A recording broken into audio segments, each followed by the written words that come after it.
RIN TOHSAKA's kit finally here, and honestly, she looks way stronger than I expected. At first glance, she might seem like a standard Erudition character, but once you look deeper, you will find massive single target damage, powerful AoE attacks, insane skill point interactions, and some of the strongest archer synergy we have seen so far.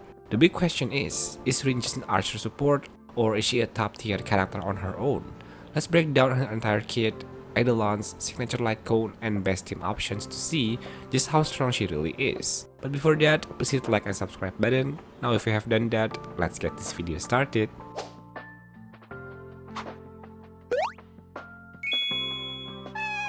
Let's go over RIN TOHSAKA's entire kit. Starting with her basic attack, it deals quantum damage equal to 100% of RIN TOHSAKA attack to a single target. Her first skill deals quantum damage equal to 180% of her attack to one enemy. For a Erudition character, having a strong single target skill is actually pretty impressive, but that's not her only skill. She also has second magic experiment, enhanced skill that deals quantum damage equal to 90% of her attack to all enemies. After that, it consumes 3 gem energy and deals additional hit worth 90% of her attack to a random enemy. This process repeats until she has less than 3 gem energy remaining, or there are no enemies left alive, up to a maximum of 33 hits. On top of that, if your team has more than 2 skill points when you activate it, the skill will consume skill points until only 2 remain. For every skill point consumed this way, she immediately gains 2 gem energy, so the more skill points you feed her, the more attacks she can unleash. Her ultimate deals quantum damage equal to 600% of her attack to a single target and 100% of her attack to all other enemies. It also restores 1 skill point for the team and causes enemies to take 20% increased damage. So her ultimate is not just a massive nuke for the main target, it also provides team utility and extra damage amplification. Even better, her ultimate only costs 160 energy, making it the lowest energy cost among the Fate collaboration characters we have seen so far. Now let's move on to her talents. Just like Gilgamesh, she has 3 separate talents, and one of them is heavily connected to Archer. The first talent is Gem Matchcraft. When battle starts, she gains 20 gem energy whenever an ally consumes or restores skill points. Her crit damage increased by 100% for 2 turns. In addition, every skill point consumed or recovered grants her 1 gem energy. Once you reach 15 gem energy or your team has 7 or more skill points available, her skill upgrades into second magic experiment, which is the enhanced version we talked about earlier. That's where all those extra hits come from. Her second talent is free from TOHSAKA style, and this one is designed specifically for Archer. Whenever the Archer uses his skill, if the team has 3 or fewer skill points remaining, RIN TOHSAKA and Archer immediately launch a joint follow-up attack against all enemies. Each attack deals quantum damage equal to 300% of their respective attacks, and the team recovers 4 skill points. This follow-up can only happen once before the counter resets at the end of RIN TOHSAKA's turn. Because of how skill point hungry both characters are, this makes Sparkle look like one of their best partners. Her technique is straightforward. Before entering the battle, it grants 10 gem energy at the start of the next combat. Now let's look at her traces. Her first trace increases the team's maximum skill point cap by 2 while she's on the field. At the start of the battle, she gains 150% attack and ignores 20% of enemy defense.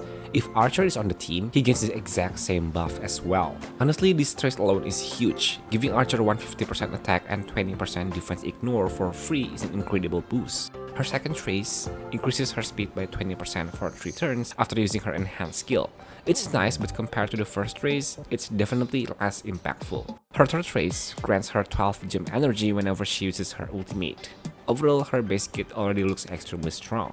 If you are planning to use Archer, or maybe you are skipping Gilgamesh because you don't like his similarities to Saber, then RIN TOHSAKA looks like an amazing partner for Archer teams. Now let's move on to her eidolons. For her first eidolon, if a single enhanced skill consumes 30 or more gem energy, she gains Shadow Gem equal to the amount consumed.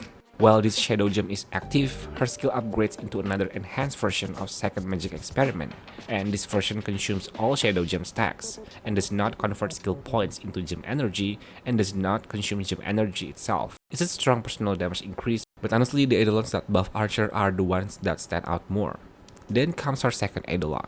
This increases her skill damage by 30%. More importantly, while she is on the field, all allies deal skill damage equal to 110% of its original value. This is an eidolon that gives Archer an absolutely massive boost. A 110% skill damage multiplier increase is no joke.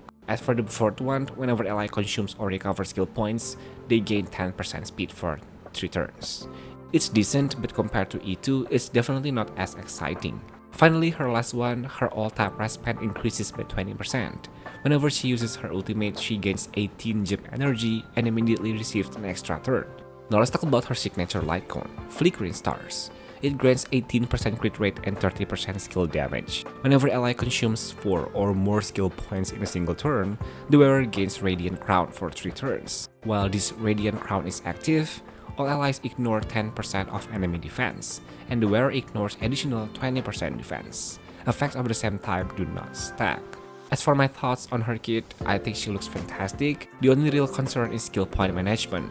RIN TOHSAKA consumes a huge amount of skill points, and Archer already struggles with skill point economy even when paired with Sparkle. Running both together could become very expensive. So when it comes to character synergies, it's obvious that you want to pair Rin with Archer, because her entire kit is literally made to upscale Archer, as he got new abilities and tons of damage ignore and attack boost. Then on the third slot, Mortal Axe Blade potentially can fit here, because you know, he's such a great debuffer and at the same time could provide the team with tons of damage increase.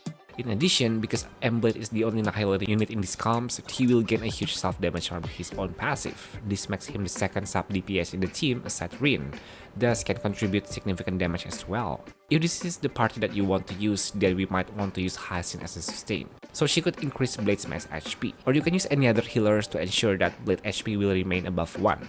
But if you really want to use Permancer, make sure you at least have his S1, so that every time he ults, he could recover the whole team's HP.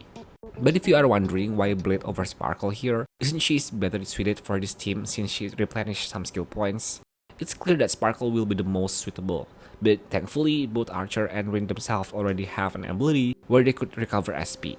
For example, Archer can recover 1 SP every time he uses follow-up attacks, and RIN TOHSAKA could recover 5 SPs in total, 1 from ultimate and 4 from the new joint attack.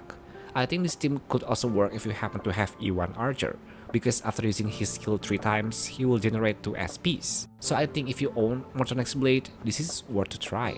But as far as I can see, Sparkle is still the best support here, and she is a free unit too. Both Rin and Archer are SP hungry units, so I think Sparkle insane SP generation will easily remove that problem. The fact that Sparkle is the best install support for Archer from the beginning, I think this team is really great and have a perfect synergy.